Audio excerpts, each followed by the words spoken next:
2 Tawarik 32. Yerusalem dikepung oleh Sanherib. Setelah peristiwa yang menunjukkan kesetiaan Hizkia itu, datanglah Sanherib Raja Asyur menyerbu Yehuda. Ia mengepung kota-kota berkubu dan berniat merebutnya. Ketika Hizkia mengetahui bahwa Sanherib datang hendak memerangi Yerusalem, ia berunding dengan para panglima dan pahlawannya untuk menutup segala mata air yang terdapat di luar kota, dan mereka itu bersedia membantunya. Maka berkumpullah banyak orang. Mereka menutup semua mata air dan sungai yang mengalir dari tengah-tengah negeri itu. Kata mereka, "Mengapa raja-raja Asyur harus mendapat banyak air kalau mereka datang?" Dengan sekuat tenaga, Hizkia membangun kembali seluruh tembok yang telah terbongkar, mendirikan menara-menara di atasnya dan tembok yang lain di luarnya. Ia memperkuat juga Milo di kota Daud dan membuat lembing dan perisai dalam jumlah yang besar. Ia mengangkat panglima-panglima perang yang mengepalai rakyat, menyuruh mereka berkumpul kepadanya di halaman pintu gerbang kota dan menenangkan hati mereka dengan kata-kata, "Kuatkanlah dan teguhkanlah hatimu. Janganlah takut dan terkejut terhadap Raja Asyur serta seluruh laskar yang menyertainya. Karena yang menyertai kita lebih banyak daripada yang menyertai dia. Yang menyertai dia adalah tangan manusia, tetapi yang menyertai kita adalah Tuhan Allah kita yang membantu kita dan melakukan peperangan kita." Oleh kata-kata Hizkia Raja Yehuda itu, rakyat mendapat kepercayaannya kembali. Sesudah itu, Sanherib Raja Asyur yang sedang mengepung Lakis dengan seluruh kekuatan tentaranya, mengutus beberapa pegawai ke Yerusalem kepada Hizkia Raja Yehuda dan kepada semua orang Yehuda yang ada di Yerusalem dengan pesan, "Beginilah titah Sanherib Raja Asyur. Apakah yang kamu harapkan? Maka kamu tinggal saja di Yerusalem yang terkepung ini? Bukankah Hizkia memperdayakan kamu supaya kamu mati kelaparan dan kehausan dengan mengatakan Tuhan Allah kita akan melepaskan kita dari tangan Raja Asyur? Bukankah Hizkia ini yang menjauhkan segala bukit pengorbanan dan mesbah Tuhan itu dan berkata kepada Yehuda dan Yerusalem, hanya di depan satu mesbah kamu harus sujud menyembah dan membakar korban di atasnya? Tidakkah kamu ketahui apa yang aku dan nenek moyangku lakukan terhadap semua bangsa negeri-negeri lain? Apakah para allah bangsa-bangsa segala negeri itu pernah berhasil melepaskan negeri mereka dari tanganku? Siapa daripada semua allah bangsa-bangsa yang sudah ditumpas nenek moyangku itu dapat melepaskan bangsanya dari tanganku? Masakan Allahmu dapat melepaskan kamu dari tanganku? Sekarang, janganlah Hizkia memperdayakan dan membujuk kamu seperti ini. Janganlah percaya kepadanya, karena tidak ada Allah dari bangsa atau kerajaan manapun yang dapat melepaskan bangsanya dari tanganku dan dari tangan nenek moyangku. Lebih-lebih lagi Allahmu itu tak akan dapat melepaskan kamu dari tanganku." Dan masih banyak lagi yang diucapkan pegawai-pegawai Sanherib itu menentang Tuhan Allah dan menentang Hizkia hambanya. Ia menulis juga surat yang penuh cela dan hujat terhadap Tuhan Allah Israel. Bunyinya, "Sebagaimana para allah bangsa-bangsa segala negeri lain tidak dapat melepaskan bangsanya dari tanganku, demikian pula Allah Hizkia tak akan dapat melepaskan bangsanya dari tanganku." Dan mereka berseru dengan suara nyaring dalam bahasa Yehuda kepada rakyat Yerusalem yang ada di atas tembok untuk menakutkan dan mengejutkan mereka supaya mereka dapat merebut kota itu. Mereka berbicara tentang Allah Yerusalem seperti tentang para allah bangsa-bangsa di dunia adalah buatan tangan manusia. Yerusalem luput dari tangan Sanherib. Tetapi oleh karena itu Raja Hizkia dan Nabi Yesaya bin Amos berdoa dan berseru kepada surga. Lalu Tuhan mengirim malaikat yang melenyapkan semua pahlawan yang gagah perkasa, pemuka dan panglima yang ada di perkemahan Raja Asyur, sehingga ia kemalu-maluan kembali ke negerinya. Kemudian ia ditewaskan dengan pedang oleh anak-anak kandungnya sendiri ketika ia memasuki rumah Allahnya. Demikianlah Tuhan menyelamatkan Hizkia dan penduduk Yerusalem dari tangan Sanherib Raja Asyur dan dari tangan semua musuhnya. Dan ia mengaruniakan keamanan kepada mereka di segala penjuru.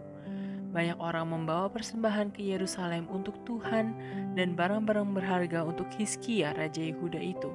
Sejak itu, ia diagungkan oleh semua bangsa. Tahun-tahun terakhir dari pemerintahan Hizkia. Pada hari-hari itu, Hizkia jatuh sakit sehingga hampir mati. Ia berdoa kepada Tuhan dan Tuhan berfirman kepadanya dan memberikannya satu tanda ajaib. Tetapi Hizkia tidak berterima kasih atas kebaikan yang ditunjukkan kepadanya karena ia menjadi angkuh, sehingga ia dan Yehuda dan Yerusalem ditimpa murka.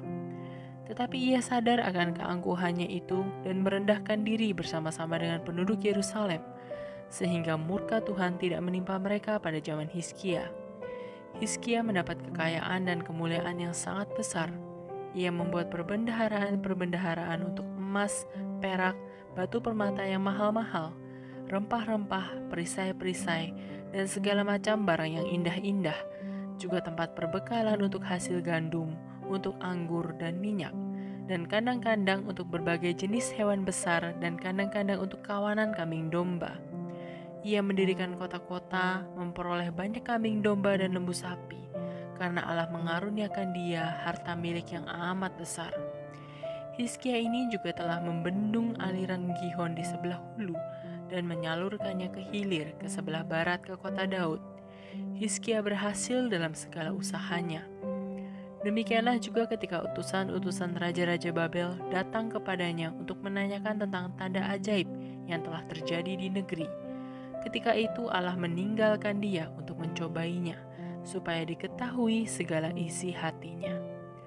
Selebihnya dari riwayat Hizkia dan perbuatan-perbuatannya yang setia, sesungguhnya semuanya itu tertulis dalam penglihatan Nabi Yesaya bin Amos dalam kitab Raja-Raja Yehuda dan Israel. Kemudian Hizkia mendapat perhentian bersama-sama dengan nenek moyangnya dan dikuburkan di pendakian ke pekuburan anak-anak Daud. Pada waktu kematiannya, seluruh Yehuda dan penduduk Yerusalem memberi penghormatan kepadanya. Maka Manasye anaknya menjadi raja menggantikan dia. 2 Tawarik 33. Raja Manasye. Manasye berumur 12 tahun pada waktu ia menjadi raja, dan 55 tahun lamanya ia memerintah di Yerusalem. Ia melakukan apa yang jahat di mata Tuhan, sesuai dengan perbuatan keji bangsa-bangsa yang telah dihalaukan Tuhan dari depan orang Israel. Ia mendirikan kembali bukit-bukit pengorbanan yang telah dirobohkan oleh Hizkia ayahnya. Ia membangun mesbah-mesbah untuk para Baal, membuat patung-patung Asyera dan sujud menyembah kepada segenap tentara langit dan beribadah kepadanya. Ia mendirikan mesbah-mesbah di rumah Tuhan, walaupun sehubungan dengan rumah itu Tuhan telah berfirman, "Di Yerusalem namaku akan tinggal untuk selama-lamanya." Dan ia mendirikan juga mesbah-mesbah bagi segenap tentara langit di kedua pelataran rumah Tuhan. Bahkan ia mempersembahkan anak-anaknya sebagai korban dalam api di lebak Ben Hinnom. Ia melakukan ramal, telaah, dan sihir, dan menghubungi para pemanggil arwah dan para pemanggil roh peramal. Ia melakukan banyak yang jahat di mata Tuhan, sehingga ia menimbulkan sakit hatinya.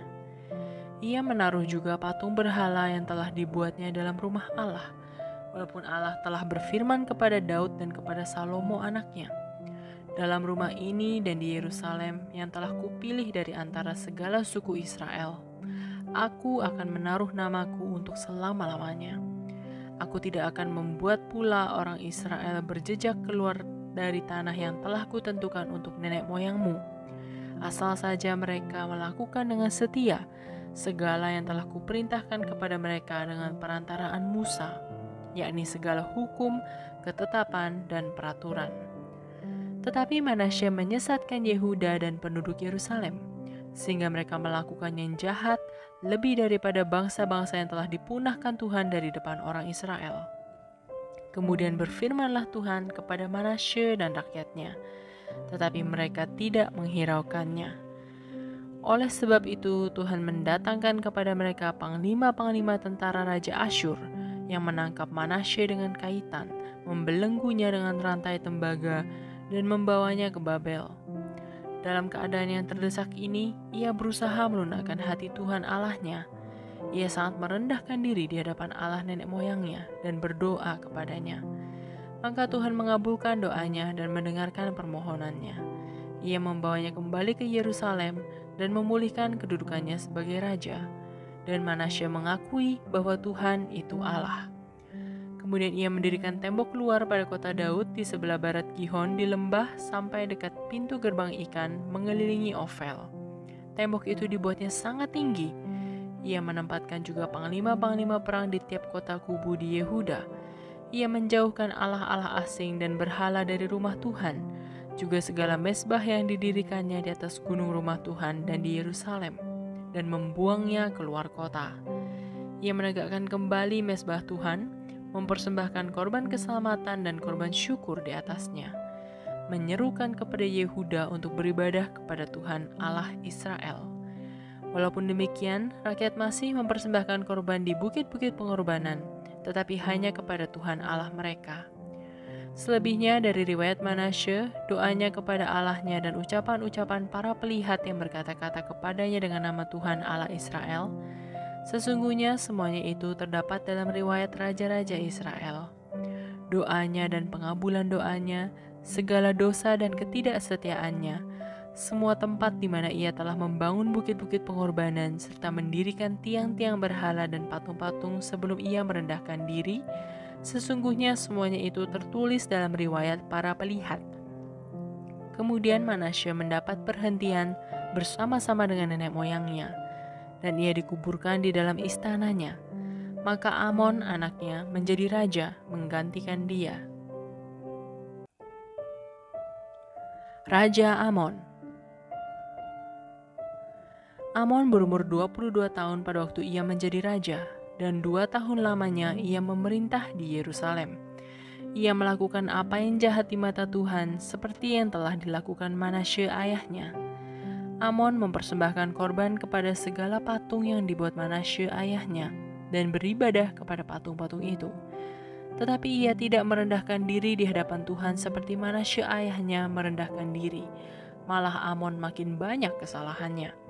Maka pegawai-pegawainya mengadakan persepakatan melawan dia dan membunuhnya di istananya. Tetapi rakyat negeri itu membunuh semua orang yang mengadakan persepakatan melawan Raja Amon, dan rakyat negeri itu mengangkat Yosia anaknya menjadi raja menggantikan dia.